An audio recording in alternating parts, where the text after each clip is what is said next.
Hello दोस्तों, मैं हूँ आपका होस्ट अंबर और मैं बीएलएलबी का स्टूडेंट हूँ सीएसजेएम यूनिवर्सिटी का। और आज हम करने वाले हैं बीएलएलबी सिक्स सेमेस्टर का पॉलिटिकल साइंस का पेपर।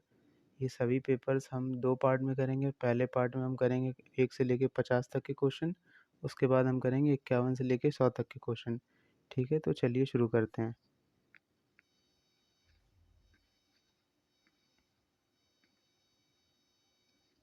पहला क्वेश्चन है हमारा, पिछला सार्क शिखर सम्मेलन कहाँ पर हुआ था? तो इसका सही आंसर होगा हमारा ए। ये हमारा सही आंसर होगा। दूसरा क्वेश्चन हमारा है, सार्क के 7 संस्थापक सदस्य संगठन में शामिल हुए, यानी कि जो सातवां जो आपका मेंबर था सार्क का, वो इसमें कब शामिल हुआ? तो इसका सही आंसर होगा ए 1980 में। ठीक है। और तीसरा क्वेश्चन है हमारा, यूनिसेफ का कार्य, यानी कि जो यूनिसेफ है वो कौन सा कार्य करता है? तो पहला ऑप्शन है हमारा, विश्व के बच्चों की भोजन, शिक्षा और स्वास्थ्य संबंधी समस्याओं को दूर करना। ऑप्शन बी है हमारा, संपूर्ण विश्व के बच्चों का टीकाकरण करवाना। सी ऑप्शन है हमारा, महिलाओं को आवश्यक दवाओं का वितरण करना। और डी है उपरोक्त सभी। तो इसका सही आंसर होगा डी, उपरोक्त सभी।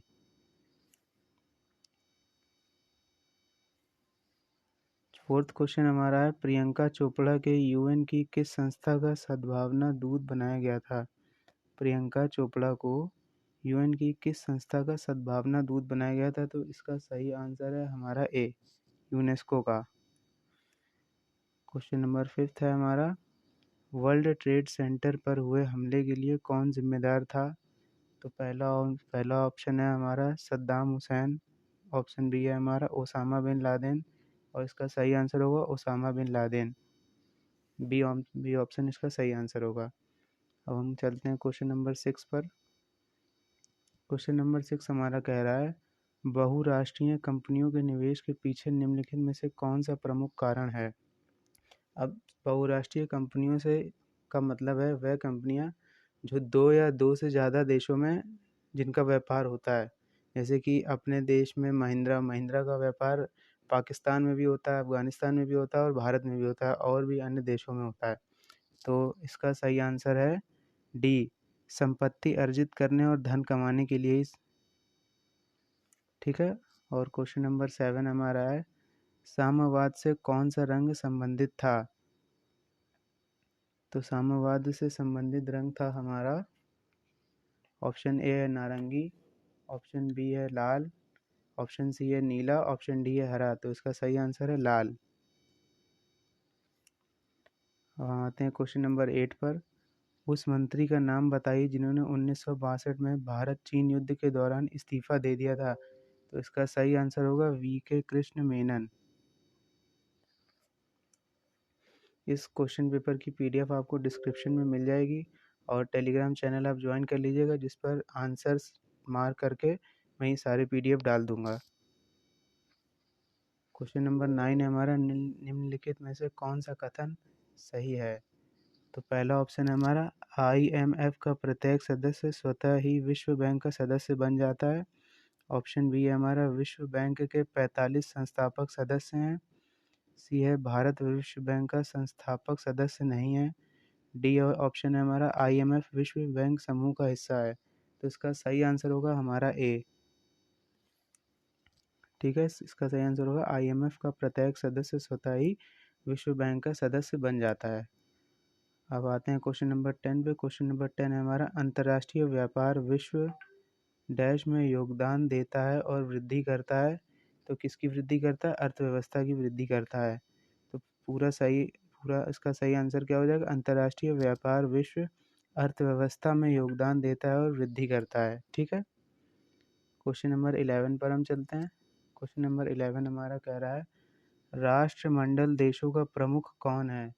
तो ऑप्शन ए है हमारा रानी एलिजाबेथ द्वितीय, ऑप्शन बी है हमारा राजा चार्ल्स तृतीय, ऑप्शन सी है हमारा ऋषि सुनक, और ऑप्शन डी है हमारा टोनी ब्लेयर। तो इसका सही आंसर होगा हमारा बी, राजा चार्ल्स तृतीय।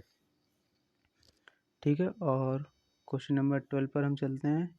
इस क्वेश्चन नंबर 12 हमारा, आफ्टा का क्या अर्थ है? तो इसका ऑप्शन ए है मुक्त व्यापार क्षेत्र हेतु समझौता। ऑप्शन बी है हमारा एशियाई मुक्त व्यापार क्षेत्र। ऑप्शन सी है हमारा अमेरिकी मुक्त व्यापार क्षेत्र। तो इसका सही आंसर क्या होगा? इसका सही आंसर होगा हमारा डी, आसियान मुक्त व्यापार क्षेत्र। ठीक है। और क्वेश्चन 13 है हमारा, आयात और निर्यात शब्द वस्तुओं के प्रवाह की ओर संकेत करते हैं। ऑप्शन ए है हमारा व्यापार का नामकरण। ऑप्शन बी है हमारा अदृश्य व्यापार। ऑप्शन सी है हमारा दृश्य व्यापार। ऑप्शन डी है हमारा उपरोक्त में से कोई नहीं। तो इसका सही आंसर होगा बी, अदृश्य व्यापार। क्वेश्चन नंबर 14 हमारा है, निम्नलिखित में से कौन सा देश WTO का सदस्य नहीं है? ठीक है, WTO यानी वर्ल्ड ट्रेड ऑर्गेनाइजेशन, इसमें से कौन सा सदस्य इसका वो नहीं है सदस्य? तो इसमें से ये सारे ही इसके सदस्य हैं। निम्नलिखित में कौन सा देश WTO का सदस्य नहीं है? अब नहीं है तो इसका सही आंसर होगा डी, क्योंकि ये तीनों ही सदस्य, तीनों ही नाम जो हैं, देश जो हैं, वो इसके सदस्य हैं। और क्वेश्चन नंबर 15 हमारा है, निम्नलिखित में से कौन सी संस्था विश्व व्यापार संगठन से संबंधित नहीं है? विश्व व्यापार संगठन से संबंधित नहीं है तो पहला ऑप्शन है हमारा विवाद सुलझाने वाली संस्था। उसके बाद ऑप्शन बी हमारा व्यापार नीति समीक्षा संस्था। ऑप्शन सी है हमारा माल व्यापार परिषद। ऑप्शन डी है हमारा विनिमय दर प्रबंधन संस्था। तो इसका सही आंसर हो जाएगा क्वेश्चन ऑप्शन डी, विनिमय दर प्रबंधन संस्था। ठीक है। क्वेश्चन नंबर 16 हमारा कह रहा है, कौन सा देश अरबी लीग की सदस्यता से हटने के बाद दोबारा उसका सदस्य बन गया? ऑप्शन ए है भारत। ऑप्शन बी है मिस्र। ऑप्शन सी है सीरिया। ऑप्शन डी है कतर। तो इसका सही आंसर है सी, सीरिया। ठीक है। उसके बाद आता है OAU क्या है?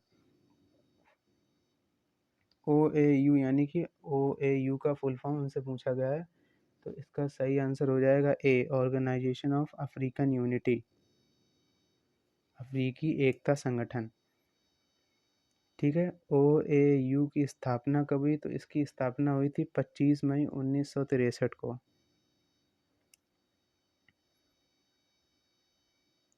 उसके बाद क्वेश्चन नंबर 20 है हमारा, अफ्रीकन स्टैंडर्ड बोर्ड फोर्स किसके निर्देशक में कार्य करती है? अच्छा, स्टैंड बाय है क्या? अफ्रीकन इंग्लिश में पढ़ लेते हैं, the African stand by force acts under the direction of the. तो ये किसके डायरेक्शन में काम करती है? तो अफ्रीकन यूनियन यानी कि अफ्रीकी संघ के निर्देशक में काम करती है। उसके बाद क्वेश्चन नंबर डी हमारा, निम्न में से कौन सा देश सार्क का सदस्य नहीं है? तो इसका तो आंसर बहुत ही सिंपल है, म्यांमार सार्क का सदस्य नहीं है। ठीक है। भारत, बांग्लादेश और मालदीव, ये तीनों ही सार्क के सदस्य हैं। अब आते हैं क्वेश्चन नंबर 21 पे। ये हमारा CMEA संगठन में कौन सा देश इसका सदस्य नहीं था? तो ऑप्शन ए है इसका सोवियत संघ। ऑप्शन बी है इसका हंगरी। ऑप्शन सी है इसका पोलैंड। ऑप्शन डी है ब्रिटेन। तो इसका सही आंसर होगा ऑप्शन डी, ब्रिटेन। ठीक है। क्वेश्चन अब आते हैं क्वेश्चन नंबर 22 पे। संयुक्त राष्ट्र आर्थिक एवं सामाजिक परिषद के सदस्यों का कार्यकाल कितने वर्षों का होता है? तो इनका कार्यकाल कितने वर्षों का होता है? 3 वर्षों का इनका कार्यकाल होता है। ठीक है।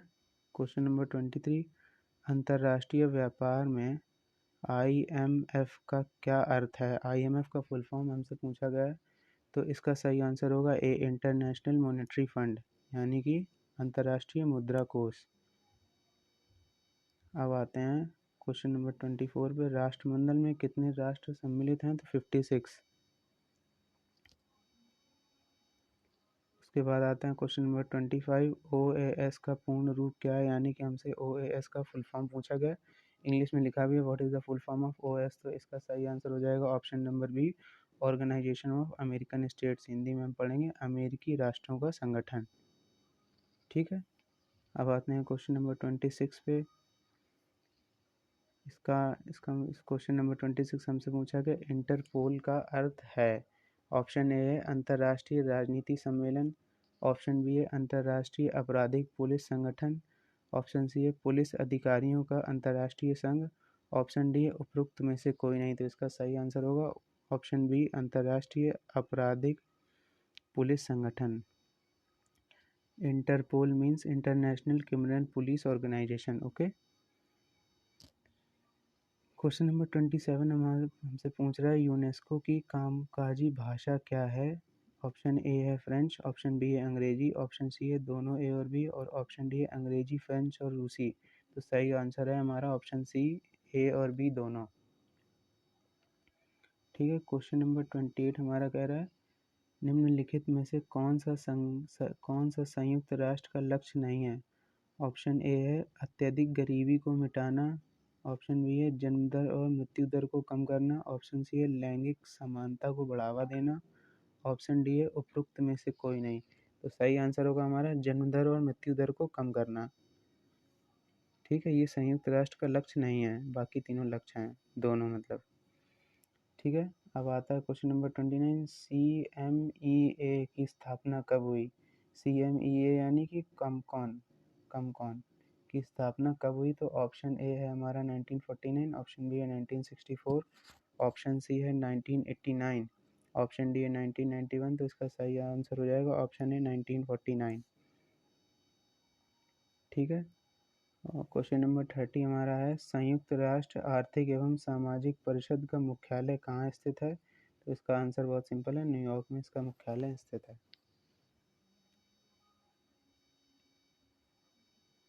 क्वेश्चन नंबर 31 हमारा कह रहा है बांग्लादेश की मुक्ति के लिए 1971 का युद्ध किन किन देशों के बीच लड़ा गया था। तो इसका युद्ध लड़ा गया था सी भारत और पाकिस्तान के बीच में। ठीक है। अगर आप सभी को पता हो कि बांग्लादेश की मुक्ति के मतलब जो भारत और पाकिस्तान का युद्ध होता है, इस पर एक फिल्म भी बनी है। अगर आपको उस फिल्म का नाम पता हो तो कमेंट करके ज़रूर बताइएगा।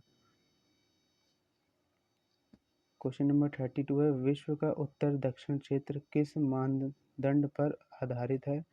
तो ऑप्शन ए है हमारा संस्कृति, ऑप्शन बी है हमारा राजनीतिक संस्कृति, ऑप्शन सी है हमारा आर्थिक विकास, ऑप्शन डी हमारा राजनीतिक विचारधारा।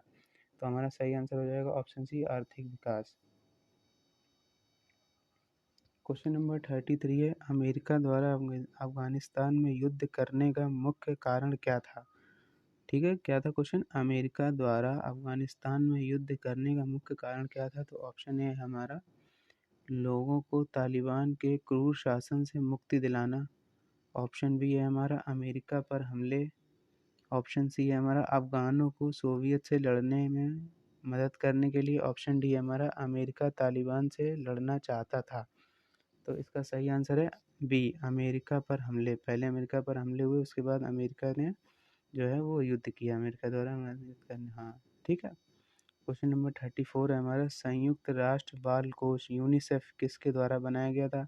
तो ऑप्शन ए है हमारा संयुक्त राष्ट्र विकास परिषद द्वारा, ऑप्शन बी है हमारा संयुक्त राष्ट्र महासभा द्वारा, ऑप्शन सी है हमारा संयुक्त राष्ट्र विकास समूह द्वारा, ऑप्शन डी है हमारा संयुक्त राष्ट्र सुरक्षा परिषद। तो यूनिसेफ बनाया गया था संयुक्त राष्ट्र महासभा के द्वारा, यानी कि यूनाइटेड नेशंस जनरल असेंबली के द्वारा। ठीक है। क्वेश्चन नंबर 35 हमारा है सार्क सदस्य राष्ट्रों द्वारा संयुक्त रूप से स्थापित दक्षिण एशियाई विश्वविद्यालय कहाँ है। तो इसका सही आंसर होगा नई दिल्ली में। ठीक है।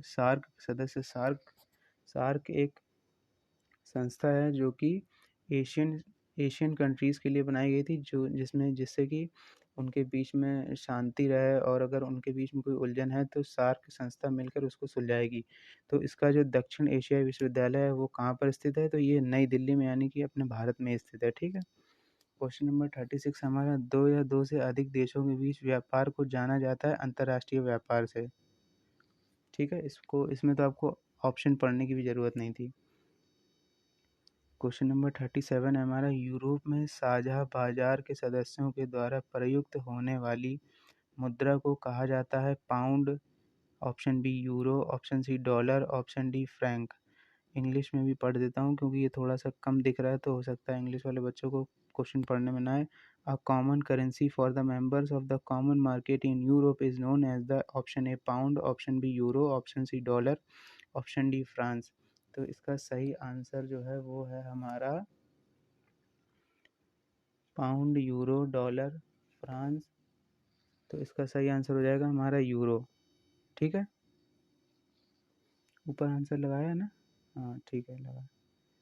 क्वेश्चन नंबर 38 है, OAU संगठित विरोधी है। OAU का विरोधी है, ये इसका विरोधी कौन है? तो उपनिवेशवाद ऑप्शन ए है, ऑप्शन बी है नक्सलवाद। नक्सलवाद तो आपको पता ही होगा, उपनिवेशवाद यानी कि जो भी गैर मतलब गैर कानूनी तरह से जो निवेशवाद होते हैं उनकी बात हो रही है। तो इसका सही आंसर हो जाएगा ऑप्शन सी, दोनों ए और बी।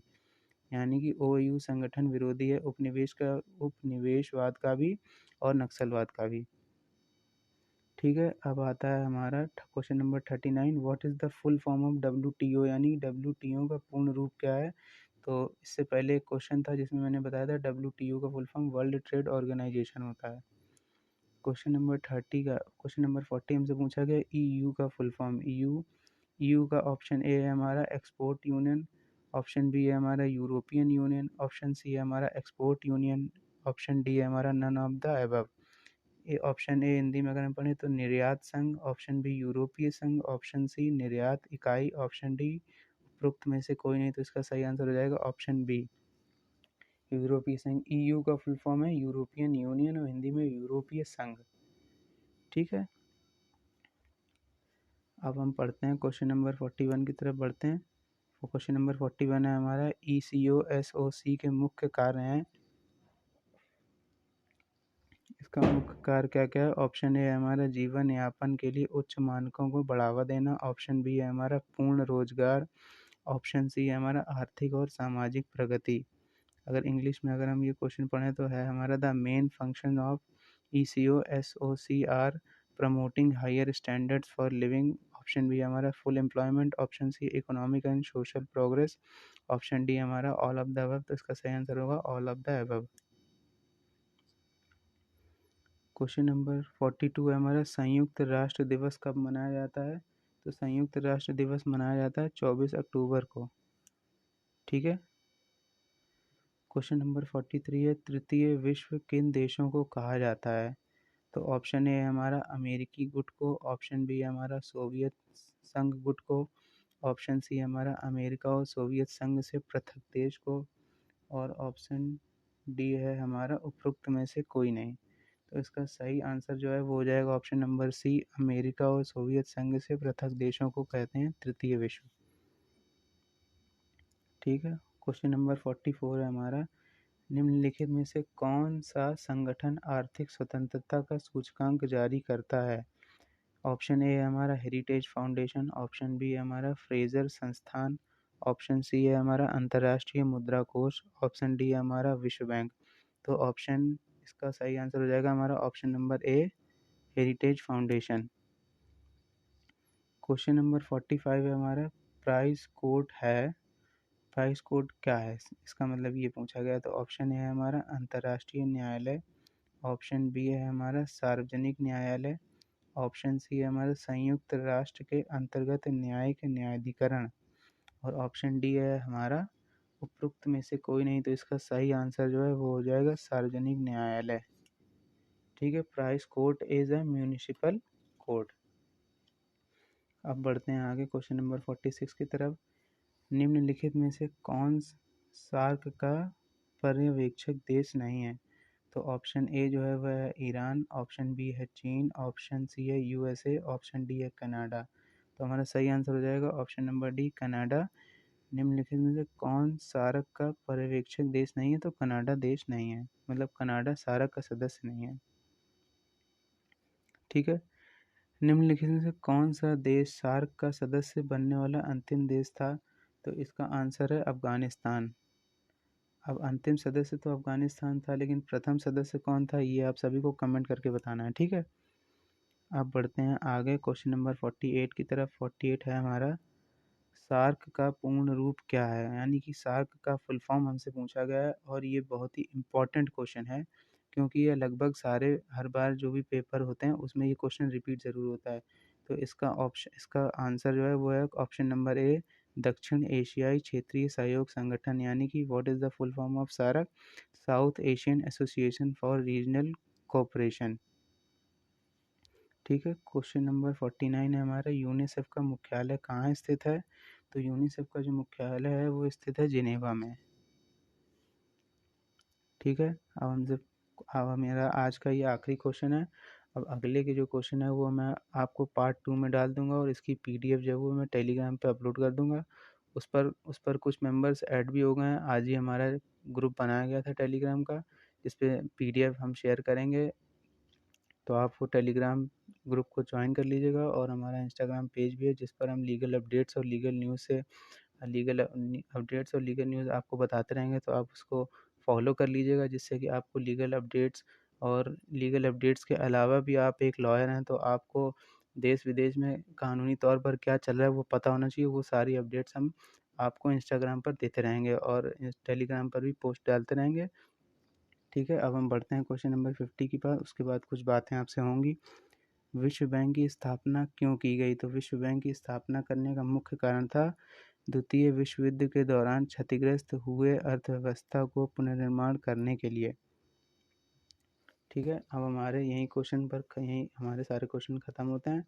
अब इसके पार्ट 2 में हम 51 से 100 तक के क्वेश्चंस करेंगे और इसी तरह धीरे धीरे हम एलएलबी और बीएलएलबी के सारे सेमेस्टर्स के सारे पेपर आपको अवेलेबल कराएंगे। अभी तो हम सिर्फ आपको आंसर बता रहे हैं, कुछ समय बाद हम आपको डिटेल एक पूरे क्वेश्चन का एक एक्सप्लेनेशन देंगे कुछ टाइम बाद। अगर आप इस वीडियो को आगे से ज़्यादा शेयर करिए और अपने दोस्तों को भी बताइए, क्योंकि सीएचजीएम यूनिवर्सिटी में बीएलएलबी और एलएलबी के लिए ऐसे बहुत ही कम चैनल हैं जो कि मतलब स्टडी मटेरियल प्रोवाइड कराते हैं फ्री में, क्योंकि लोगों ने चैनल बना के कोर्सेज बेचना शुरू कर दिया है। हम ऐसा बिल्कुल नहीं करेंगे। हम आपको एक डीप एक्सप्लेनेशन देंगे, जो भी उसके नोट्स होंगे सीएलपी के, क्योंकि बेयरैक तो मतलब हमारी भी पढ़ने की आदत थोड़ी नहीं है, क्यों अब धीरे धीरे हम आदत बना रहे हैं। हमने अभी कुछ बेयरैक्स पढ़ लिए हैं कुछ सब्जेक्ट्स के, और कुछ सब्जेक्ट्स के पढ़ने बाकी हैं। तो उसको कंप्लीट करने के बाद हम आपको डीप एक्सप्लेनेशन देंगे। तब तक आप इस वीडियो में अपना प्यार दिखाइए, इस वीडियो को लाइक करिए, चैनल को सब्सक्राइब करिए और अपने क्लासमेट्स के साथ ये वीडियो शेयर करिए, जिससे कि उनको भी कुछ फ़ायदा मिले। ठीक है, थैंक यू।